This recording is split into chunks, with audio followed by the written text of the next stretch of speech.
Halo, selamat siang, apa kabar pemirsa?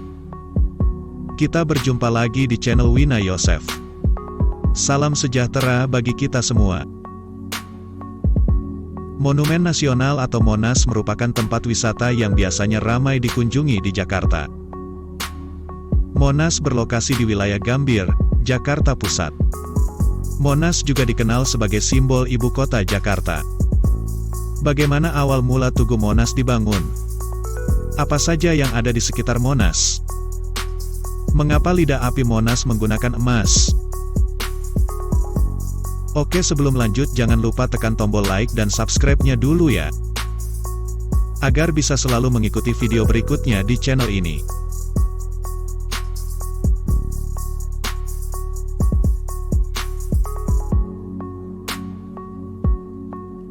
Monas mulai dibangun pada bulan Agustus tahun 1959. Keseluruhan bangunan Monas dirancang oleh para arsitek Indonesia yaitu Sudarsono, Frederick Silaban dan Insinyur Rowoseno. Pada tanggal 17 Agustus tahun 1961, Monas diresmikan oleh Presiden Soekarno.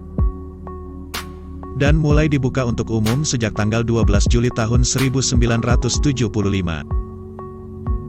Tugu Monas punya ciri khas tersendiri, sebab arsitektur dan dimensinya melambangkan khas kekhususan Indonesia. Bentuk yang paling menonjol adalah tugu yang menjulang tinggi dan pelataran cawan yang luas mendatar. Di atas tugu terdapat api menyala seakan tak kunjung padam, melambangkan keteladanan semangat bangsa Indonesia yang tidak pernah surut berjuang sepanjang masa. Tugu Monas punya ciri khas tersendiri, sebab arsitektur dan dimensinya melambangkan khas kekhususan Indonesia. Bentuk yang paling menonjol adalah tugu yang menjulang tinggi dan pelataran cawan yang luas mendatar. Di atas tugu terdapat api menyala seakan tak kunjung padam, melambangkan keteladanan semangat bangsa Indonesia yang tidak pernah surut berjuang sepanjang masa. Bentuk dan tata letak Monas yang sangat menarik memungkinkan pengunjung dapat menikmati pemandangan indah dan sejuk yang memesona. Berupa taman di mana terdapat pohon dari berbagai provinsi di Indonesia. Kolam air mancur tepat di lorong pintu masuk membuat taman menjadi lebih sejuk, ditambah dengan pesona air mancur bergoyang. Di dekat pintu masuk menuju pelataran Monas itu juga nampak megah berdiri patung Pangeran Diponegoro yang sedang menunggang kuda. Patung yang terbuat dari perunggu seberat 8 ton itu dikerjakan oleh pemahat Italia, Prof. Coberlato sebagai sumbangan oleh Konsulat Jenderal Honores, Dr. Mario di Indonesia. Proses pembangunan Monas. Pembangunan Tugu Monas dilaksanakan melalui 3 tahapan yaitu tahap pertama, tahun 1961 sampai tahun 1965, kedua, tahun 1966 sampai tahun 1968, dan tahap ketiga, tahun 1969 sampai tahun 1976.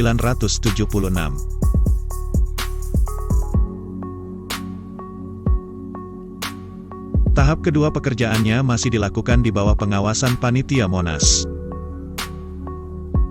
Hanya saja, biaya pembangunannya bersumber dari anggaran pemerintah pusat Ceki Sekretariat Negara RI. Pada tahap kedua ini, pembangunan mengalami kelesuan, karena keterbatasan biaya. Tahap ketiga pelaksanaan pekerjaan berada di bawah pengawasan Panitia Pembina Tugu Nasional. Dan biaya yang digunakan bersumber dari pemerintah pusat Ki Direktorat Jenderal Anggaran melalui Repelita dengan menggunakan daftar isian proyek atau DIP.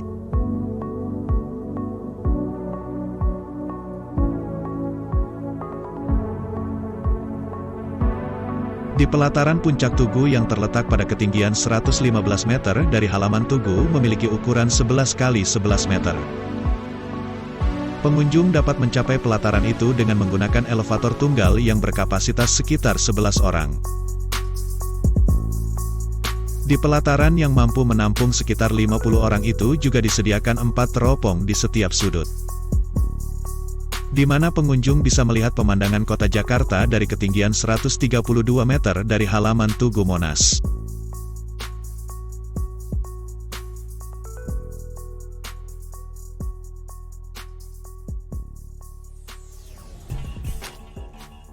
Ruang Kemerdekaan. Sementara di Ruang Kemerdekaan yang berbentuk amphitheater terletak di dalam Cawan Tugu.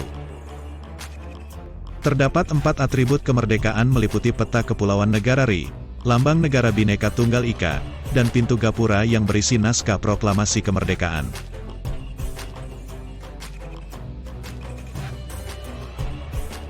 Di dalam Tugu Monas misalnya, ada ruangan besar yang berisi diorama tentang sejarah perjuangan bangsa Indonesia. Dari situ, kita bisa menuju puncak Tugu Monas untuk menikmati keindahan kota Jakarta dari ketinggian. Di halaman Monas yang sangat lapang, kita bisa melakukan berbagai aktivitas fisik, seperti jogging, bersepeda, main sepatu roda, dan banyak lagi.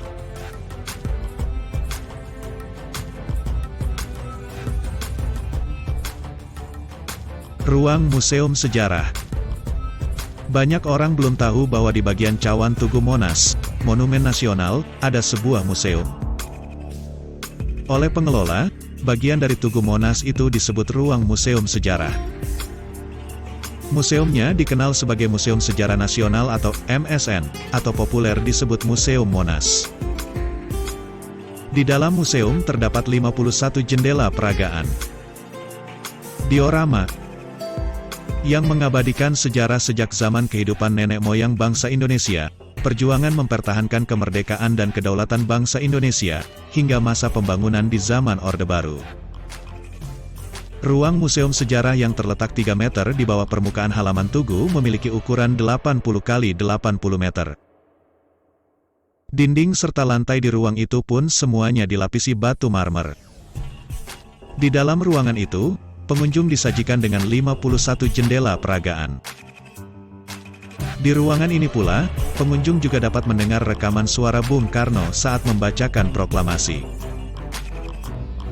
Taman di sekitar Monas. Ketika mencari taman di Jakarta untuk piknik atau sekadar melepas penat, tidak berlebihan jika Monas atau Monumen Nasional masuk dalam urutan pertama.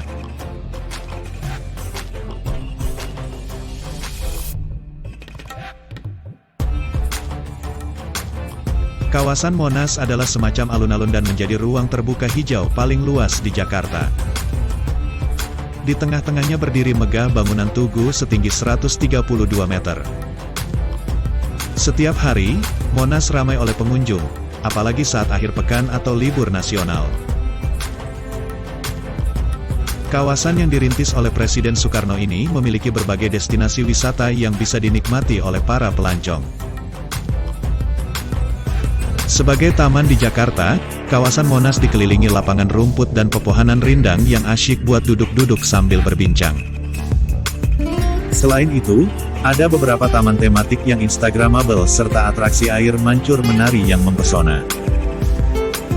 Pokoknya bikin piknik jadi puas.